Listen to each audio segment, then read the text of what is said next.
Good morning, welcome to T news. ముందుగా headlines చూద్దాం. కవిత అరెస్టుపై భగ్గుమంటున్న తెలంగాణ, ఇవాళ రాష్ట్ర వ్యాప్తంగా బీఆర్ఎస్ నిరసనలు. విపక్షాలపై బీజేపీ ఈడీ అస్త్రం, ప్రశ్నించిన వారిపై ఈడీ, ఐటీ, సీబీఐలతో దాడులు. కవిత అరెస్టు విషయంలో అన్ని ఉల్లంఘనలే, సుప్రీంకోర్టు మాటను పక్కన పెట్టిన ఈడీ అధికారులు.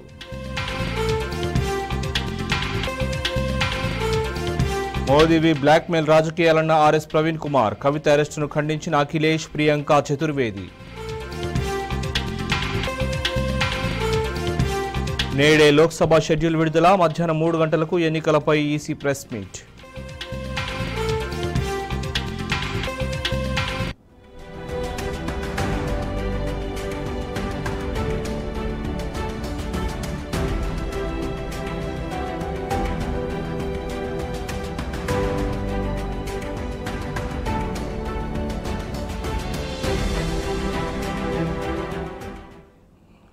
ఎమ్మెల్సీ కవితను ఈడీ అధికారులు అరెస్ట్ చేశారు. అరెస్టు చేసిన అనంతరం ఢిల్లీకి తరలించారు. కవిత అరెస్టుకు నిరసనగా బీఆర్ఎస్ శ్రేణులు, భారత జాగృతి కార్యకర్తలు నిరసన చేపట్టారు. కేంద్రానికి వ్యతిరేకంగా గళమెత్తారు. మోదీ డౌన్ డౌన్ అంటూ నినాదాలు చేశారు. కేంద్ర ప్రభుత్వం దర్యాప్తు సంస్థలను జేబు సంస్థల్లా వాడుకుంటుందని మండిపడ్డారు. కేంద్రంలోని బీజేపీ ప్రజాస్వామ్యాన్ని కూని చేస్తోందని బీఆర్ఎస్ తీవ్రంగా ఫైర్ అయింది.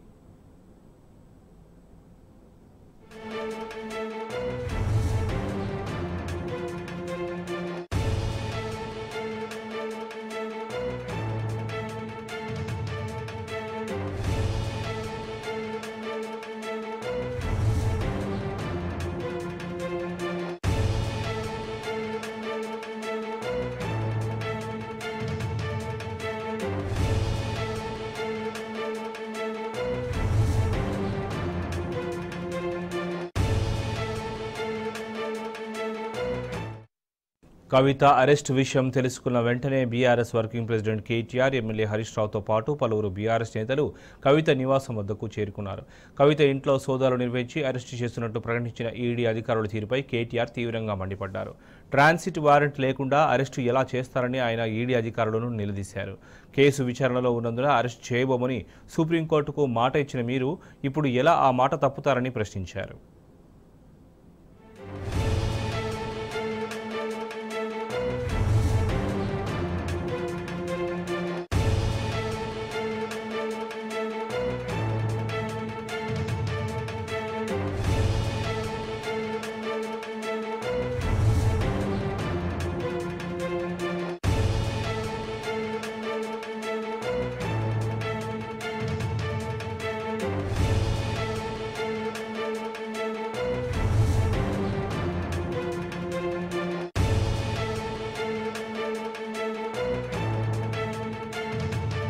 ఈడీ చట్టానికి వ్యతిరేకంగా వ్యవహరిస్తోందని బీఆర్ఎస్ నేతలు ఫైర్ అయ్యారు. రాజకీయంగా కేసీఆర్ బీఆర్ఎస్ను బలి చేయడానికి నరేంద్ర మోదీ కంకణం కట్టుకున్నట్లు కనిపిస్తోందని ధ్వజమెత్తారు. పార్లమెంట్ ఎన్నికల్లో తమ పార్టీ నాయకులను భయభ్రాంతులకు గురి చేయాలని చూస్తున్నారని చెప్పారు.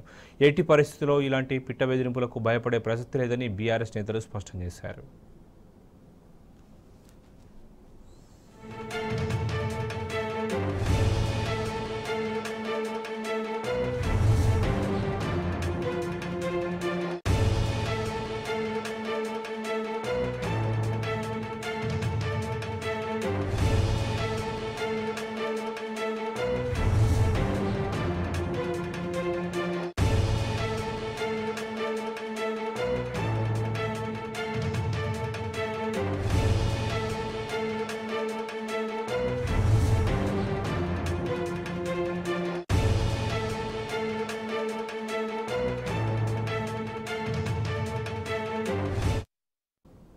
ఎమ్మెల్సీ కవిత నివాసంలో ఈడీ సోదాల సమాచారం తెలియగానే బీఆర్ఎస్ జాగృతి కార్యకర్తలు భారీగా ఆమె నివాసం వద్దకు చేరుకున్నారు. కేంద్ర ప్రభుత్వం ఈడీకి వ్యతిరేకంగా నినాదాలు చేశారు. సుప్రీంకోర్టులో కేసు పెండింగ్లో ఉండగా ఎన్నికల ముందు అరెస్టులు ఏంటని బీఆర్ఎస్ లీగల్ సెల్ కన్వీనర్ సోమ భరత్ ప్రశ్నించారు. దీనిపై న్యాయ పోరాటం చేస్తామని ప్రకటించారు.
ఎమ్మెల్సీ కవిత అరెస్టును నిరసిస్తూ రాష్ట్ర వ్యాప్తంగా ధర్నాలకు బీఆర్ఎస్ పిలుపునిచ్చిన నేపథ్యంలో ఉమ్మడి వరంగల్ జిల్లా వ్యాప్తంగా కూడా నిరసనలు వ్యక్తమవుతున్నాయి. మరింత సమాచారం మా ప్రతినిధి రవికాంత్ అడిగి తెలుసుకుందాం. రవికాంత్, చెప్పండి.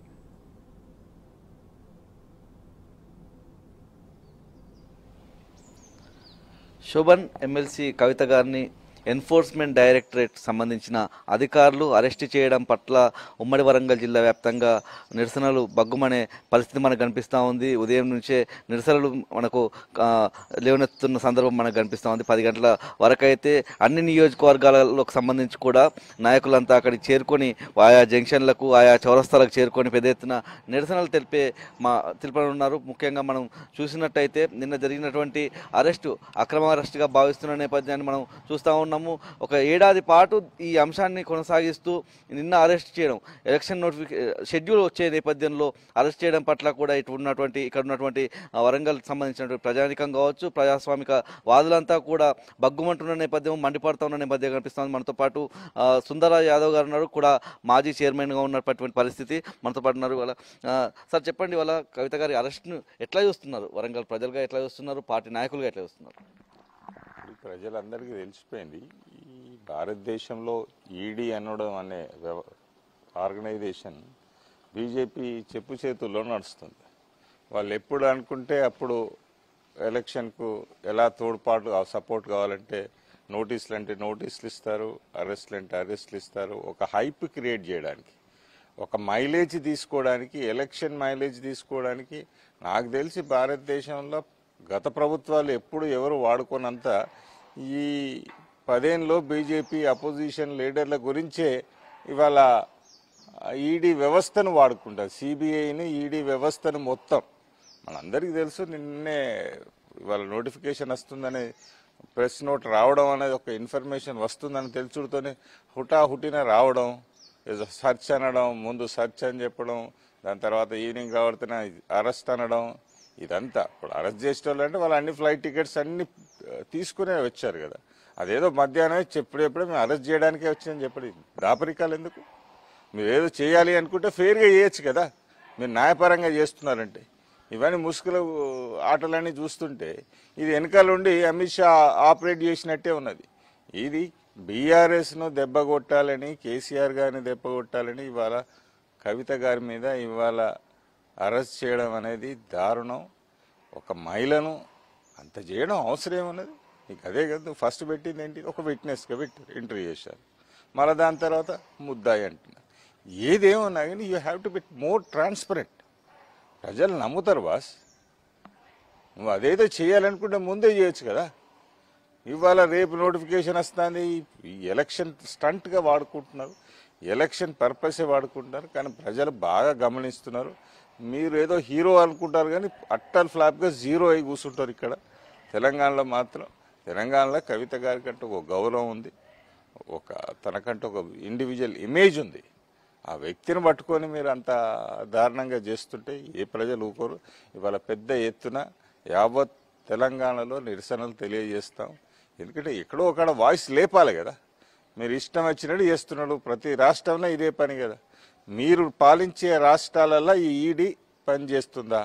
అక్కడ ఎవరైనా రైడ్స్ చేశారా? అక్కడ ఎవరినైనా నోటీసులు ఇచ్చారా? ఎక్కడ చూడు అపోజిషన్ లీడర్ను గట్టిగా నోటీసులు ఇవ్వడం, బెదిరియడం. వాళ్ళ బీజేపీలు చేరితే, వాళ్ళ పార్టీలు చేరితే అవన్నీ పక్కకు పోతాయి. ఇది ఎక్కడి దారుణం అండి? ఏ దేశంలో ఉంటున్నాం మనం? ఇది ఎక్కడ న్యాయం చెప్పండి? ప్రజలు చాలా గమనిస్తున్నారు. ఇది ముమ్మాటికి బీజేపీ చేస్తున్న నాటకం అని అందరికీ తెలుస్తుంది. వాళ్ళు స్వయాన వాళ్ళ మినిస్టర్లు, మంత్రులు చెప్తారు. ఈడీ చెప్పవలసిన విషయాలన్నీ వీళ్ళే చెప్తారు. అంటే ఈడీ ఆఫీస్ అంతా వీళ్ళే చూస్తున్నట్టే కదా. ఇది ఎక్కడదండి? ఇండిపెండెంట్ ఆర్గనైజేషన్గా నడవాలి సిబిఐ, ఈడీలు. అవి కాకుండా ఒక పార్టీ చేతిలో పెట్టుకొని నడిపితే దానికి ఏమైనా క్రెడిబిలిటీ ఉంటుందా? ఆర్గనైజేషన్ క్రెడిబిలిటీ పోతుంది. ఎవరు ఈడీని ఇవాళ నమ్మే పరిస్థితి లేరు. తర్వాత నిజంగా న్యాయపరంగా చేసినా కానీ ఈడీని నమ్మే పరిస్థితి లేకుండా అయిపోతుంది. ఆ సిబిఐ, ఈడీ ఇమేజ్ని మొత్తం ఇవి బీజేపీ చెడగొట్టేస్తుంది. ఒకప్పుడు ఈడీ పట్టుకుంది కేసు అంటే దాని 100% క్రెడిబిలిటీ ఉండేది.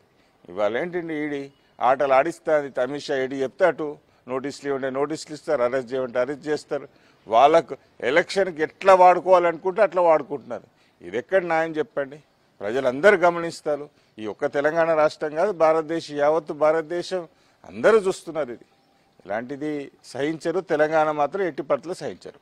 మీరు చెప్పినట్టు స్వయం ప్రతిపత్తి కలిగిన సంస్థలు ఎట్లా ఉండాల్సిన అవసరం ఉంది. ముఖ్యంగా ఒక మహిళను సాయంత్రం పాటు రాత్రి సమయంలో అరెస్ట్ చేయాల్సి వచ్చినప్పుడు ఎలాంటి నిబంధనలు పాటించాల్సి ఉంటుంది. అవన్నీ నిబంధనలు దొంగలోకి తొక్కుతున్న సందర్భం మనం చూస్తూ ఉన్నాము. ఇటీవల అటు జార్ఖండ్లో కావచ్చు, అనేక రాష్ట్రాల్లో ప్రతిపక్ష పార్టీలు ఉన్నటువంటి ఏ రాష్ట్రంలోనైనా బీజేపీ ఒక అస్త్రంగా వాడుతోంది. ఈడీని కావచ్చు, సిబిఐని, అదేవిధంగా ఐటీని. ఇవన్నీ ఎట్లా చూస్తున్నారు సార్? ఇప్పుడు ఈడీ, సిబిఐ ఆటోనమస్ అనేది మొత్తానికి పోయింది. బీజేపీ గారు, మోడీ ప్రభుత్వం వచ్చాక ఎవరైతే ఇండిపెండెంట్గా చేయవలసిన organisations, it was totally under control of the prime minister or home minister. వాళ్ళు చేస్తుంటే ఈ నాటకాలల్లో బలి పశువులు అపోజిషన్ లీడర్లు అవుతారు. మీ కక్షలు సాధింపులు ఉంటే ఈ విధంగా తీసుకోవడం అండి. గత ప్రభుత్వాలు ఎవరు ఈ విధంగా మాత్రం చేయలేదు. ఒకటికి ఆర్గనైజేషన్స్కు మనం భారత రాజ్యాంగబద్ధంగా ఏదైతే ఇండిపెండెంట్ ఆర్గనైజేషన్స్ పెట్టుకున్నామో వీటికి ఆ ఫ్రీడమ్ ఇవ్వాలి. ఆ ఫ్రీడమ్ ఇవ్వకుండా ఆ పనులన్నీ మనం ఇటుకెళ్ళి బటన్ ఒత్తి వీళ్ళని ఇవాళ అరెస్ట్ చేయి, వీళ్ళకి ఇవాళ నోటీసులు, మా పార్టీలో చేరితే ఈ నోటీసులు ఖతమైపోతాయి, అప్పటి వరకు రావడానికి బెదిరియడానికి వీటిని వాడుకోవడానికే యూజ్ చేస్తున్నారు. ఇవాళ ఒక మహిళను రాత్రిపూట తీసుకున్నాం. ఐ థింక్ హ్యూమన్ రైట్స్ కూడా మాట్లాడవలసిన అవసరం ఉన్నది. ఎందుకంటే ఇవన్నీ ప్రపంచంలో ఇంత దారుణంగా చేస్తుంటే ప్రజలను హింసించి బెదిరించి మీరు నిజంగా గెలవాలి అనుకుంటే బీజేపీ స్వయం శక్తితో గెలవండి. మీరు మంచి పనులు చేసి గెలవండి. ఎవరు వద్దంటారు భారతదేశంలో? ప్రజలు మీరు మంచి చేస్తే ఓట్లు ఇస్తారు మీకు. కానీ బెదిరించి అరెస్టులు చేసి ఓ మైలేజ్ తెచ్చుకొని బురద జల్లి ఎదుటోళ్ళ మీద, లేనోళ్ళ మీద బురద జల్లి వాళ్ళని ఏదో భయభ్రాంతులకు గురి చేసి గెలవాలనుకుంటే చాలా పొరపాటు ఇది. ప్రజలు ఇవన్నీ గమనిస్తుంటారు. మీరు నిజంగా మీరు భారతదేశ ప్రజలకు మీరు మంచి చేశారంటే ధైర్యంగా ఎలక్షన్కి రండి, గెలవండి, సంతోషం. మీరు ఇవాళ మీకు లీడర్లే లేరు. ఇవాళ సగం మంది మీరు తెలంగాణ డిక్లేర్ చేసిన ఎంపీ క్యాండిడేట్లు అంతా బీఆర్ఎస్ క్యాండిడేట్లు. అది తెలియదా బాస్? అందరు చూస్తూనే ఉన్నారు కదా. మీకు అంత శక్తి ఉంటే, అంత గట్టి ఉంటే మీ దాంట్లో ఒక్క ఎంపీ క్యాండిడేట్ దొరకరా బాస్? ఒక్క బలమైన ఎంపీ క్యాండిడేట్ దొరకడా? పేరున్న క్యాండిడేట్ దొరకడా? నిజాయితీ ఉన్న క్యాండిడేట్ దొరకరా? ఇవాళ మా క్యాండిడేట్ని తీసుకొని మీ దాంట్లో పెట్టుకొని ఫేసులు పెట్టుకొని మార్చుకొని మీరు మళ్ళీ మా బీజేపీ ఎవడు బీజేపీ అంటాడు? ఇవాళ బీజేపీ తెలంగాణలో ఉంటే మీకు క్యాండిడేట్లు కరువయ్యారా? మీ కరువయ్యారు అంటే మీకు ఇక్కడ శక్తి లేదు.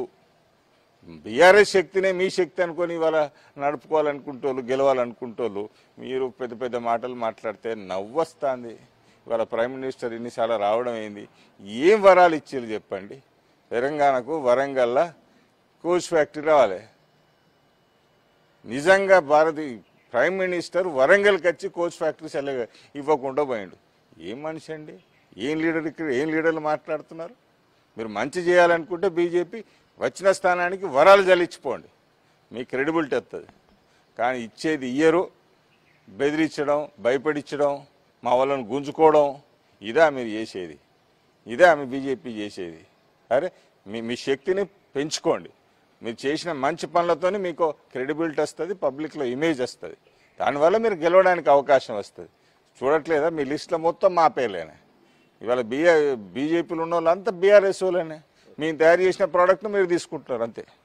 ఇది మొత్తంగా చూస్తే ఉమ్మడి వరంగల్ జిల్లా వ్యాప్తంగా నిరసనలకైతే సిద్ధమవుతున్న సందర్భం మనకు కనిపిస్తూ ఉంది. ప్రజాస్వామిక వాదులంతా కూడా బగ్గుమంటా ఉన్నారు, మండిపడతా ఉన్న సందర్భం మనకు కనిపిస్తూ ఉంది. మరోవైపు ఒక మహిళను రాత్రిపూట అరెస్ట్ చేయడం అనే అంశం హ్యూమన్ రైట్స్కు భంగం కలిగించే అంశంగా కూడా సుందర్ యాదవ్ గారు చెప్తున్న సందర్భం మనకు కనిపిస్తోంది. 4-2 స్టూడియో. ఎమ్మెల్సీ కవితను ఈడీ అధికారులు అరెస్ట్ చేశారు. అరెస్టు చేసిన అనంతరం ఢిల్లీకి తరలించారు. కవిత అరెస్టుకు నిరసనగా బీఆర్ఎస్ శ్రేణులు, భారత జాగృతి కార్యకర్తలు నిరసన చేపట్టారు. కేంద్రానికి వ్యతిరేకంగా గలమెత్తారు. మోదీ డౌన్ డౌన్ అంటూ నినాదాలు చేశారు. కేంద్ర ప్రభుత్వం దర్యాప్తు సంస్థలను జేబు సంస్థల్లో వాడుకుంటుందని మండిపడ్డారు. కేంద్రంలోని బీజేపీ ప్రజాస్వామ్యాన్ని కూని చేస్తోందని బీఆర్ఎస్ తీవ్రంగా ఫైర్ అయింది.